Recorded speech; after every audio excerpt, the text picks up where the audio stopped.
ఇంకా ఎంతమందిని పట్టున పెట్టుకుంటుందో ఆ రాక్షసి.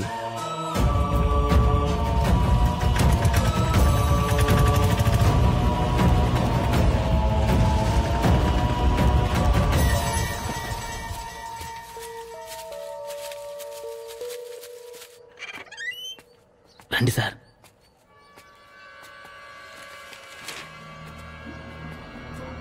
రాబే కాలం నీకోసమే ఎదురు చూస్తున్నాను.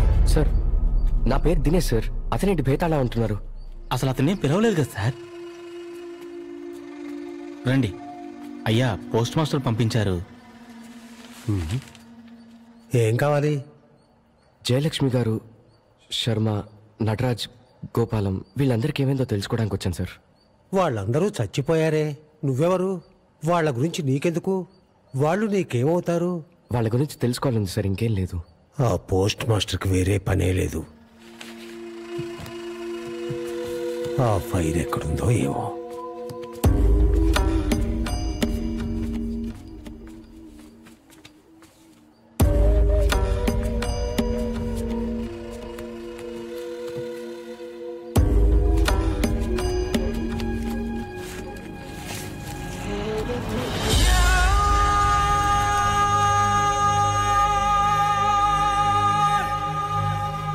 కూర్చో, కూర్చోవయ్యా. ఈ కేసు చాలా ముఖ్యమైంది, చాలా క్లిష్టమైన కేసు కూడా. నేను రిటైర్ అయ్యేటప్పుడు కూడా ఈ కేసు నడుస్తూనే ఉంది. బ్రహ్మచారైన శర్మను పెళ్లి చేసుకొని అతన్ని, అతని దత్తపుత్రుణ్ణి కృష్ణానది ఒడ్డున అతి దారుణంగా చంపేసింది ఆ జయలక్ష్మి. ఇదిగో ఇదే ఆ శర్మ జయలక్ష్మి ఫోటో.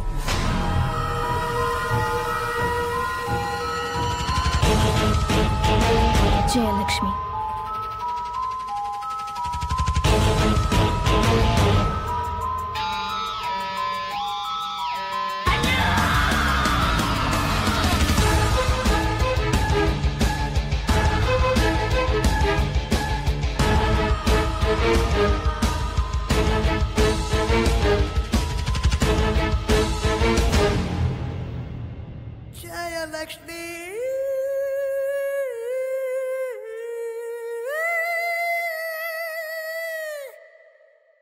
ఈ కేసు చాలా ముఖ్యమైంది, చాలా క్లిష్టమైన కేసు కూడా. నేను రిటైర్ అయ్యేటప్పుడు కూడా ఈ కేసు నడుస్తూనే ఉంది. బ్రహ్మచారైన శర్మను పెళ్లి చేసుకొని అతన్ని, అతని దత్తపుత్రుణ్ణి కృష్ణానది ఒడ్డున అతి దారుణంగా చంపేసింది ఆ జయలక్ష్మి. ఇదిగో ఇదే ఆ శర్మ జయలక్ష్మి ఫోటో.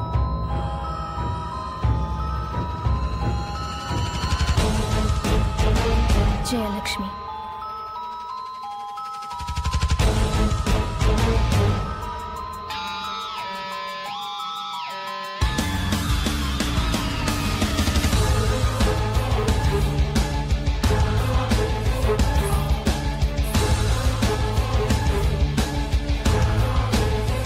సార్ ఏమైంది సార్? నీళ్ళు.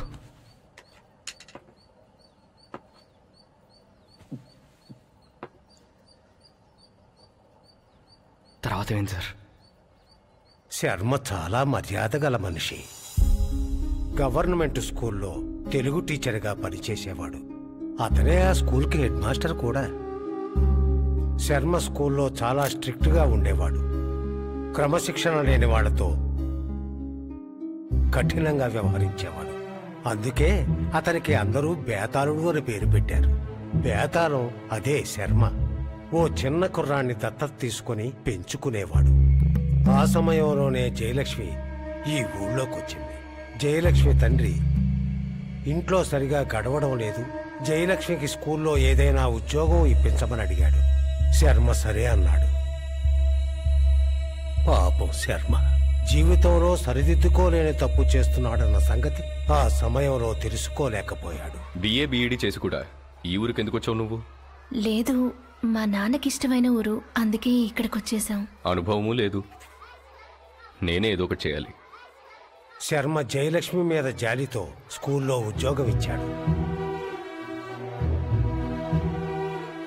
జయలక్ష్మి తన కొడుకు గోపాలాన్ని ప్రేమగా చూసుకుంటూ ఉంటే ఆమెను తన కొడుక్కి తల్లిగా చేసుకుంటే బాగుంటుందనుకున్నాడు. ఇద్దరి మధ్య చాలా వయస్సు తేడా ఉంది. అయినా సరే పెళ్లి చేసుకుని ఆమెను ఇంటికి తీసుకువెళ్ళాడు. శర్మ జయలక్ష్మిని తన ప్రాణం కన్నా ఎక్కువగా చూసుకున్నాడు. తన కొడుక్కి మంచి తల్లి దొరికిందని ఇంకా సంతోషపడ్డాడు. అంతా బాగుందనుకున్నప్పుడు అదే స్కూల్లో నటరాజ్ అనే ఇంగ్లీష్ టీచర్ జాయిన్ అయ్యాడు.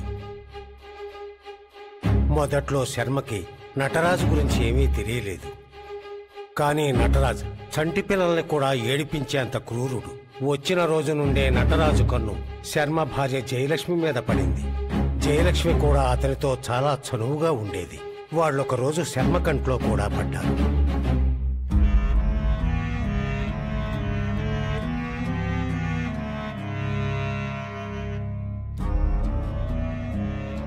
ఇక ఈ విషయం ఆ నోటా ఈ నోటా పడి ఊరంతా పాకిపోయింది.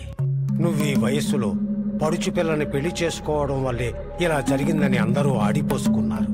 ఇక శర్మకు కూడా వాళ్ల మీద అనుమానం మొదలైంది. భార్యను అనుమానించే మగాడికి కోపము వస్తుంది, కన్నీళ్లు వస్తాయి. నరకయాతన అనుభవించాడు శర్మ.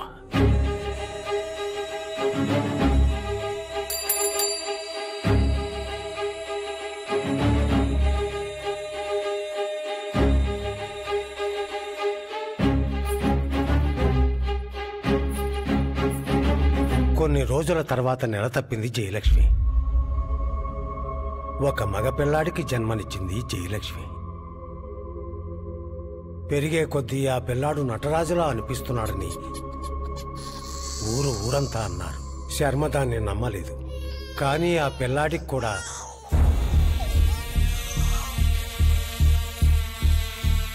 సరిగ్గా నటరాజుకు ఉన్న చోటే చేతి మీద పుట్టుమచ్చ ఉండడంతో శర్మ కూడా నమ్మక తప్పలేదు. నటరాజు మీద కోపంతో రగిలిపోయాడు.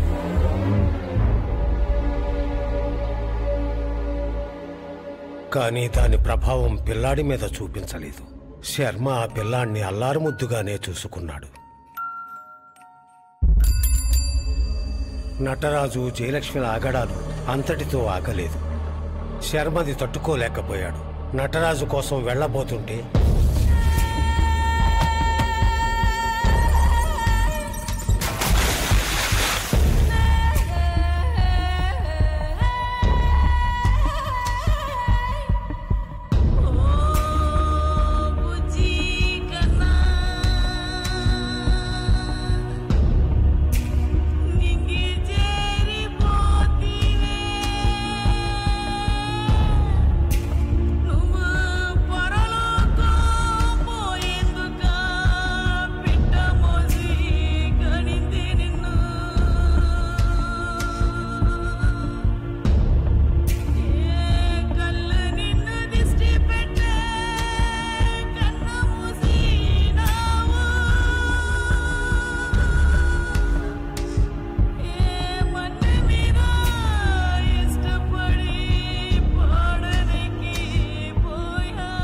పసిబిడ్డని కృష్ణానది ఒడ్డున సమాధి చేశాడు శర్మ.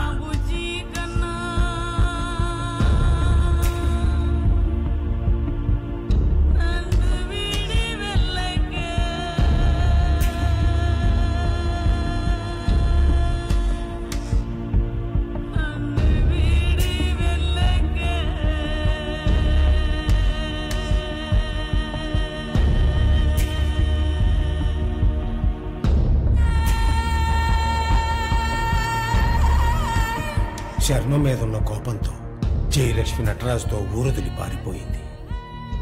దాంతో గోపాలం తల్లి ప్రేమకు దూరమయ్యాడు.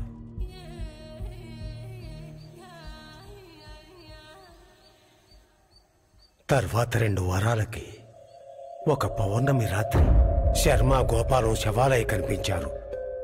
జయలక్ష్మి కనిపించకపోయేసరికి తనే హత్య చేయించుంటుందని కేసు ఫైల్ చేశాం. ఇప్పటికీ ఆ ఇంట్లో రాత్రులు శర్మ గొంతు వినిపిస్తూ ఉంటుందని ఊళ్ళో వాళ్ళు అంటుంటారు. ఆ ఇల్లు ఎక్కడండి?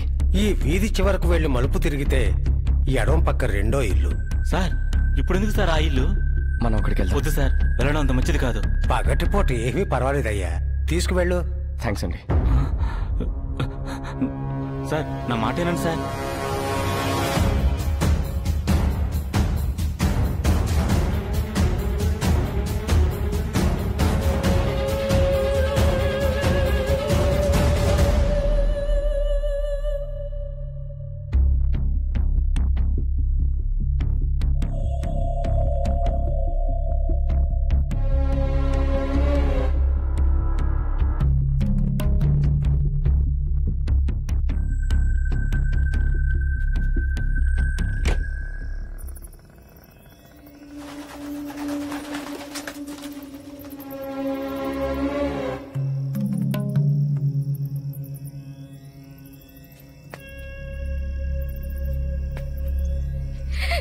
మిమ్మల్ని వదిలేసి వెళ్ళిపోయాను. నా తప్పే, నన్ను క్షమించండి.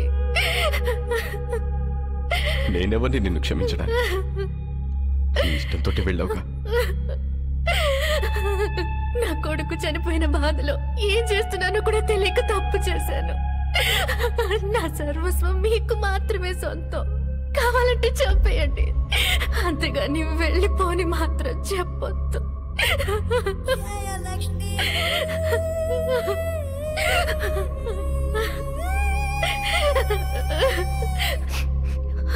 ఏడవద్దు, నేనున్నాను కదా. ఏడవద్దు. నమ్మద్దు జయలక్ష్మిని, నమ్మద్దు. దాన్ని నమ్మి మోసపోయాను. నేను ద్రోహిరా, మోసగత్తె. చంపు, వెంటనే వెళ్ళి చంపు. జయలక్ష్మి చంపు. వద్దు, నేను చెప్పను, నేను చెప్పను.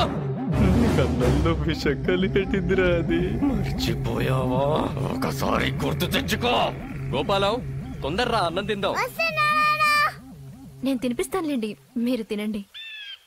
గోపాలం, తొందరగా రారా, అన్నం తిందు గాని.